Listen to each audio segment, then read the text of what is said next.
Turkey takes Israel's blockade of Gaza to the International Court of Justice and rejects a UN report that says the Gaza siege is legal. So what is Turkey likely to gain from a legal battle? Is Ankara now on a collision course with Tel Aviv? And will this set a precedent for other countries in dealing with Israel? This is Inside Story.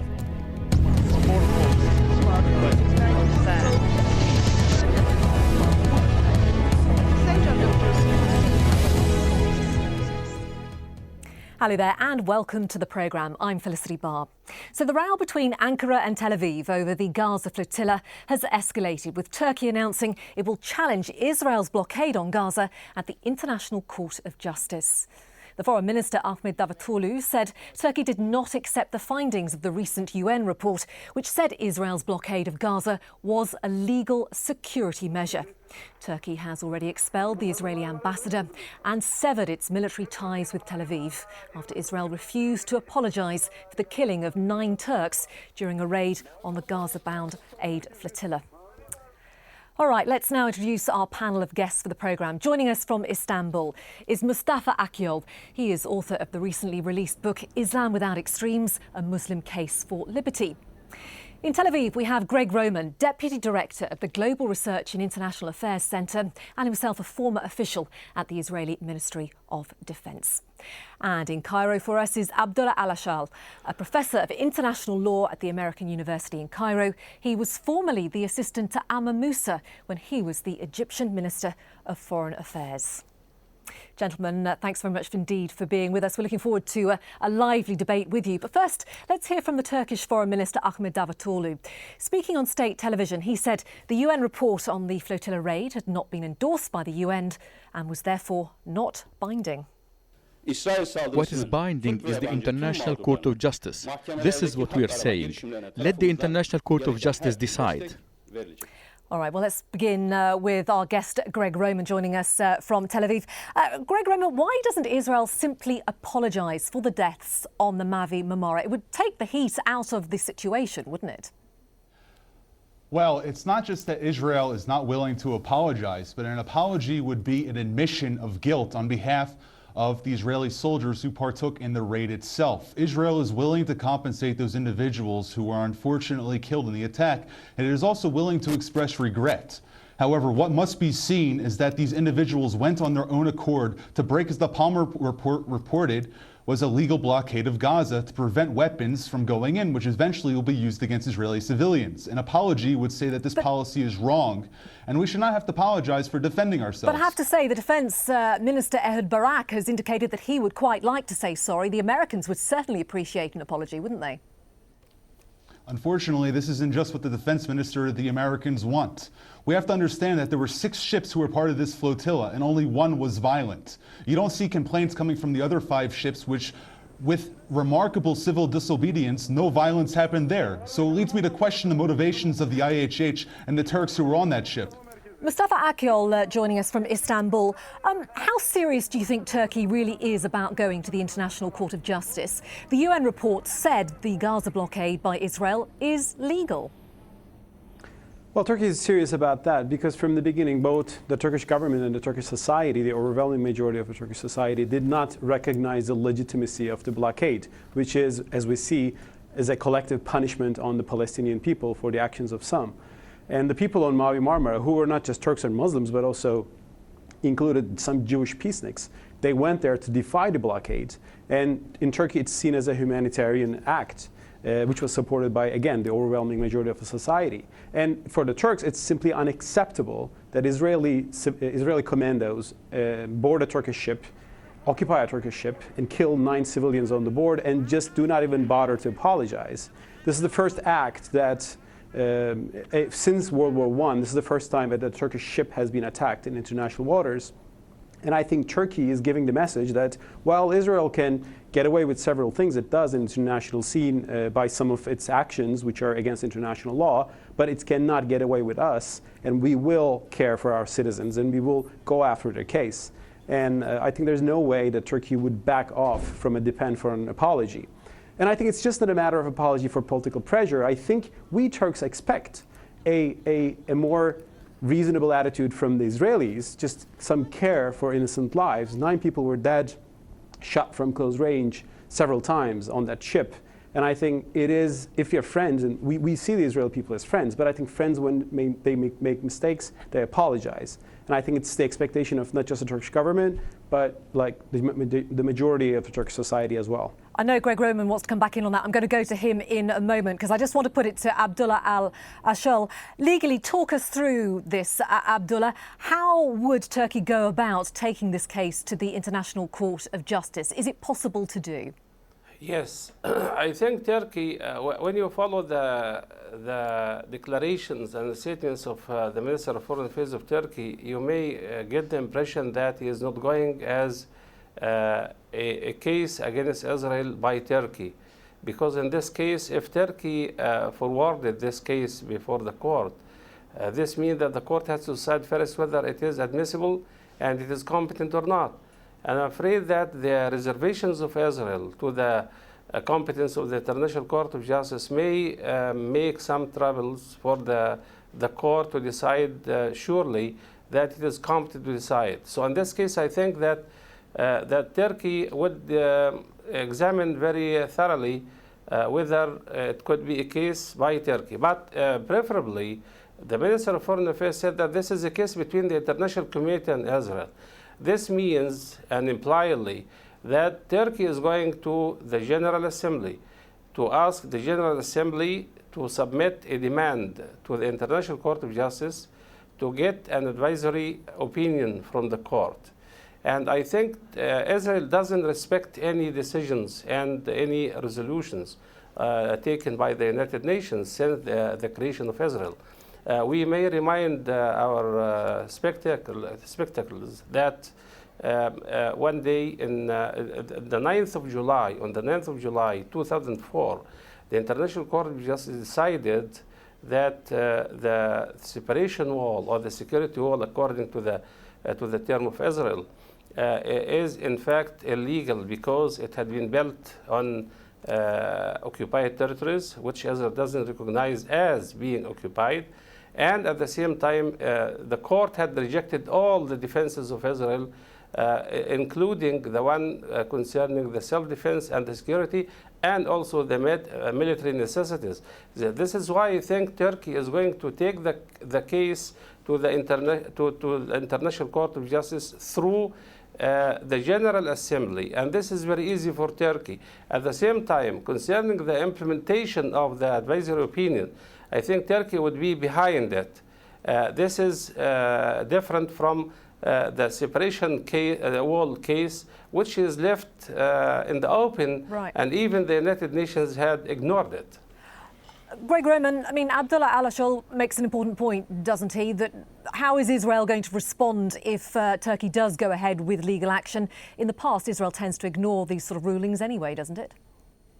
Well, first of all, the ICJ resolution on the separation fence is not anything to do with any resolution which may come forward from an advisory opinion from the ICJ. The only way Turkey could bring this matter to the ICJ is by having Israel's acquiescence and agreeing to this case, or by going to the General Assembly. However, I find it ironic that when the United Nations investigated the IHH and the Mavi Marmara incident, that the Turks said specifically that they have nothing to do with the ship. And now all of a sudden they want to handle responsibility for this and go to an international court. So on one hand, they say that they have nothing to do with the incident prior to the release of the Palmer report. And on the other hand, they say they now want to bring this issue to the ICJ. It's hypocritical. And essentially what they're trying to do is nitpick international reports, where on one hand they agree with the Goldstone report, and now they disagree with the Palmer reports. They only pick what is good for what they consider this non-foreign policy of Erdogan and Davutoglu. We have to understand that the way the Turks are moving forward is based on their interests and not based on any form of international law, which this doesn't have anything to do with. It's a bilateral issue between Turkey and Israel, which must be solved bilaterally. Well, let's put this point to Mustafa Akyol then. Mustafa Akyol, Turkey's simply doing this for domestic reasons. It looks good to a domestic audience. That's what Greg Roman is essentially saying. Well, every government cares about domestic audience. The Israeli government obviously cares about domestic audience too. But just moving on, I should say that it's really moving to hear a reference to the Goldstone report from an Israeli speaker. Great, you know, I agree with the Goldstone report in the sense that it accused Israel for committing war crimes in Gaza, and that's actually how really Turkey sees the Gaza situation. War crimes committed on both sides, not just on the Hamas side, but on the Israeli side.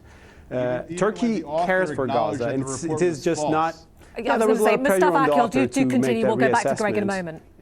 Okay, well, the thing is, Turkey will use all its power in the international setting to stand for this case, for both on the attack on the Mavi Marmara, on the killings of 9 civilians, and also for the blockade on Gaza, which Turkey does not recognize as legitimate. And it's not the UN that recognizes the blockade on Gaza as legitimate. This report is not a UN report, as in the same sense that it was the Goldstone report was. In the past few days, I mean, Turkish spokesmen, including the Turkish diplomat who joined this report, said that they found it biased in favor of some of the Israeli concerns. And I think the report was biased, in my point of view, in order to find a compromise solution between Turkey's stance and the Israeli stance. And that's why I think the report emphasized, in a very similar language to the Israeli language, that the blockade on Gaza is legitimate. That's not something that Turkey recognizes, so Turkey will push for that, and Turkey will push for the illegitimacy of the blockade on Gaza, and also it will keep demanding an apology from the Israeli government for the 9 civilians, including an American citizen, which was killed on Mavi Marmara. Greg Roman? Well, I think that the former speaker's logic is fallacious. On one hand, he talks about supposed Israeli war crimes, but on the other, he forgets about Turkish action against Kurds and against their other neighbors. For instance, they tried to sign a defense pact with Syria only 18 months ago, and now we see Syrians killing 2,000 of their own citizens. Where's the international condemnation against them? Why is Turkey not trying to take the same kind of action in international forums against their Syrian neighbor? What they're trying to use Israel as is a Greg, I think foil Mustafa for would agree internal that domestic actually dissent. Turkey has been quite forceful in condemning the crackdown on Syria in the past couple of months. Exactly. Can I respond to that? Turkey has been condemning Syrian violence against its own people. Well, we probably go. They haven't killed our citizens yet. Well, but we care for the Syrian people as well. And Turkey, although it had good relations with Syria until recently, it was a policy which was before the Arab Spring. Turkey has been criticizing the Syrian brutality, the Syrian government's brutality on its own people. As for the Kurds, Turkey has a nasty history with the Kurds, but this very government in Turkey has changed that policy and made many improvements on human rights issues. Robert? Kurdish is not banned in Turkey as it was in the 90s. That's and interestingly, ironic. it was the Turkish generals, which some Israelis love a lot. Do you know what, gentlemen? We're going to stop just there because I want to bring back in Abdullah Al-Ashul, who's waiting there patiently for us in Cairo. One Egyptian newspaper, Abdullah, had the headline, "A Lesson That Turkey Has Taught Egypt," pointing out that Egypt, of course, has shown no sign of wanting to take legal action on behalf of the families of those Egyptian policemen who were killed on the Sinai border. Do you think Turkey's actions at the moment is putting pressure on Egypt? I think the military council had decided to cool down everything with Israel, and this is encouraging Israel also to overstepping the dignity of Egypt. The people in Egypt are very furious about this stand, and they are more furious after the Turkish stand, because we know Israel, in fact, is aggressing everything. Israel had launched a complete attack against the Egyptian territories, and they killed policemen, official military. So the military council, in fact, asked for apology. And they in Egypt said in an official statement by the government that Israel had apologized. By the second day, the Minister of Defense in Israel said that it is not apology at all. This is a kind of sorrow for what happened. So why hasn't Egypt pushed it then, Abdullah? Why hasn't Egypt pushed the issue, demanded an apology, a real apology, and also said, you know, we want compensation on behalf of those who died? Yeah, as Egypt, in fact, is very conservative concerning the attitude toward Israel. But this is against the will of the Egyptian people. I think the authorities in Egypt are not aware that we are in a revolution. and everything which had been accepted by Mubarak is not accepted anymore. So I think that there is a gulf between the stance taken by the population and the stance also taken by the government. I think this gulf is going to be engulfed one day. And the Turkish attitude is pushing the government, in fact, and embracing the government to take something very graceful toward the people in Egypt. Greg Roman, how much concern is there in Israel that the actions that Turkey is taking could have an influence on other near neighbours, for example, Egypt, and the sort of stance that they might take against Israel?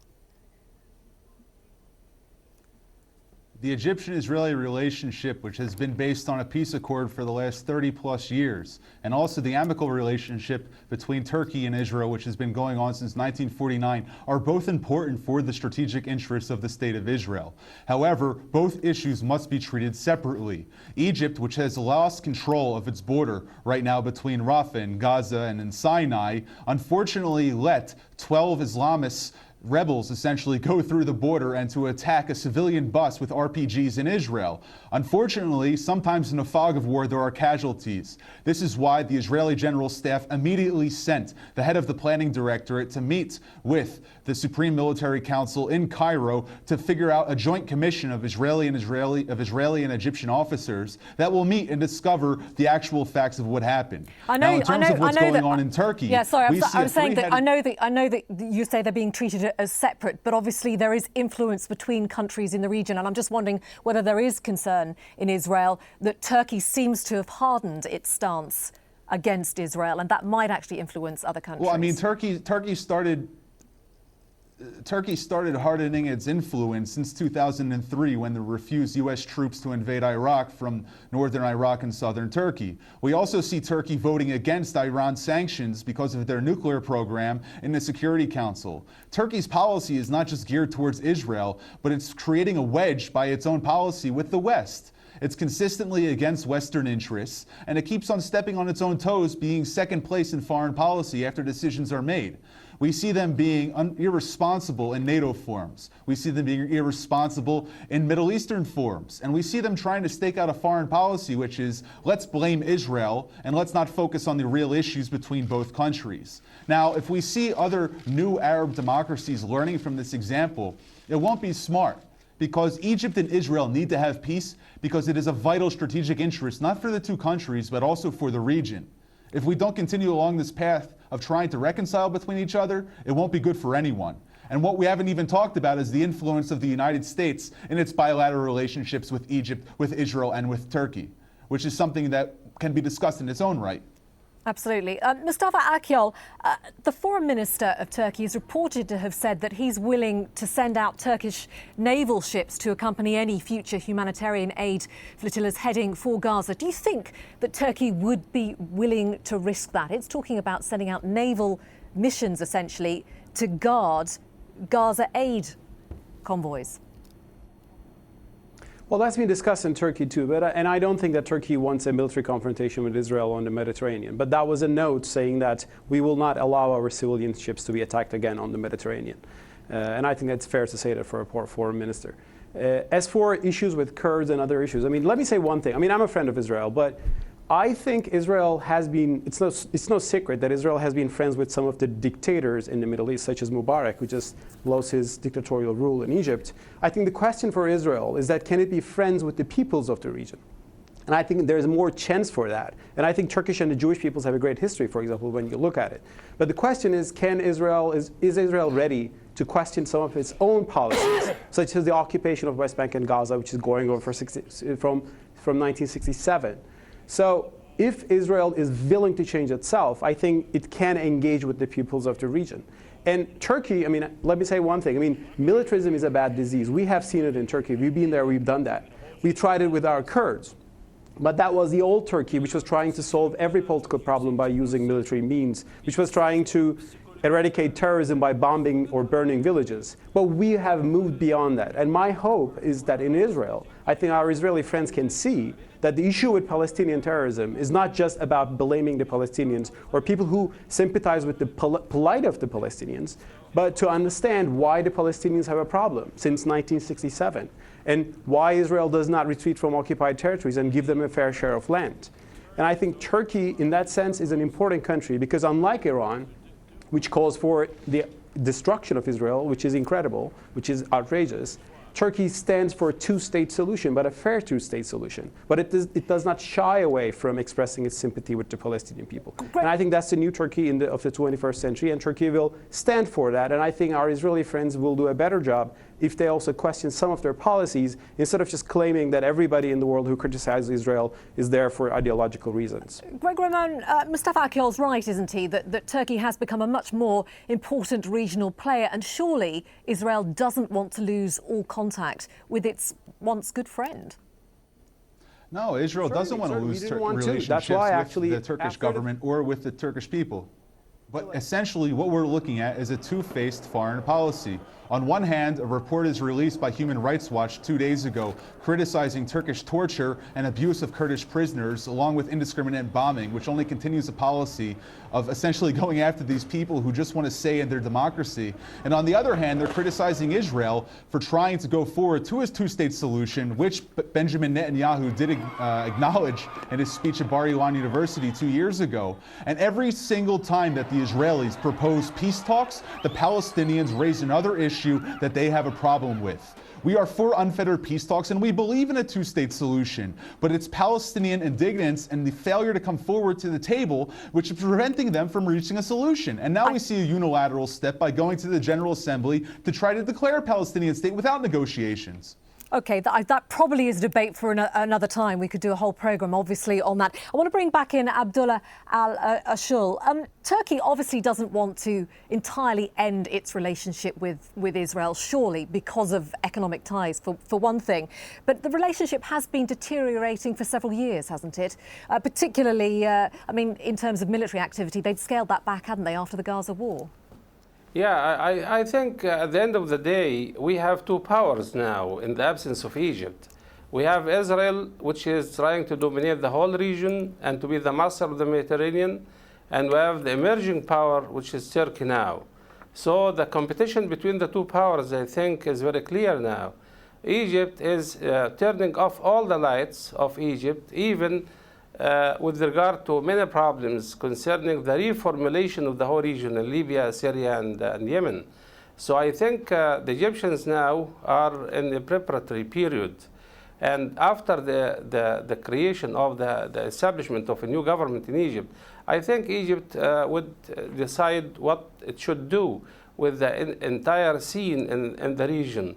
So in this case, I think that Israel is very much advised to change itself, because everything is changing around Israel, and Israel cannot force everything according to its own will and to ignore all the rules of international law. Gentlemen, we are running out of time. I want to put one final question to all of you. If you can give me a brief answer, I'd really appreciate it. Let's start with Greg Roman. Do you think the relationship between Israel and Turkey is reparable? I do think it's reparable, and I do think it's in the interest of both countries to get to the point where we were in the 90s, where we were signing $600 million defense deals and exchanging over $3 billion in trade. I think the keynote is that both leaders in the Israeli government and in the Turkish government have to put aside internal politics, specifically that of the Turkish government, who has been going after the state of Israel even before the Gaza operation.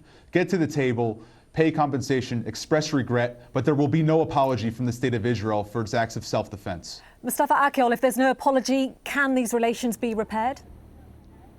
Sure. Before that, one note, Turkey is not bombing downtown Diyarbakir when it's fighting the PKK. It's not killing civilians. The Turkey of the 90s was partly doing that, but that's the Turkey that we left behind. And secondly, yes, Turkey and Israel can be friends again. I think we are still friends.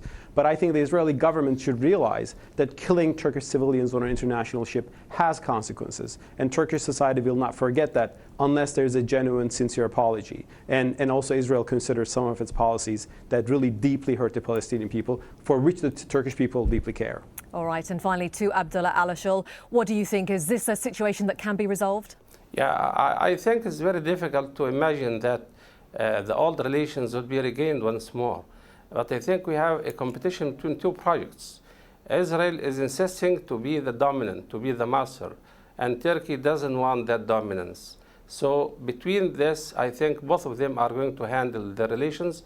Since Israel is insisting to be the same and doesn't want to give any concession, Turkey is also trying to be also another part, another player. All right, I must now thank our guests. We have in Istanbul, Mustafa Ocular, in Tel Aviv, Greg Roman, and in Cairo, Abdullah Al-Ashul. Thank you so much, gentlemen. And thank you so much for joining us here on this edition of Inside Story. As ever, we welcome your comments and suggestions. Please do email them to us at insidestory@aljazeera.net. But from me, Felicity Barr, it's goodbye.